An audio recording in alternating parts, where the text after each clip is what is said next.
Wyth gofyn unig o dyfu am Eileen Beasley, ond i wedi clywed i enw hi blynyddoedd yn ôl. Ond ddim tan i ni baratoi ar gyfer y bont ddath i enw hi lan eto yn y mywyd i.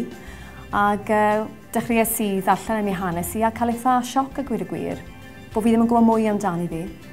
A gan atgoffa wedyn bod Saunders Lewis wedi enwi y ddau yn Iaith am beth nath y Beasleys, yn dyfa. Ac teimlo yn nesgyrn bod e'n gyfle gwych i lwyfannu'r stori, achos i fi mae'n stori theatredd iawn hefyd, chi'n gwybod. Beth sy'n wych wrth gwrs yw bod y Theatr y Ffwrnes newydd agor i drysau. A mae hwnna'n hyfryd yn dywed bod ni gael theatr newydd sbon, ac hefyd wrth gwrs yn Llangenech o The Beasleys yn byw.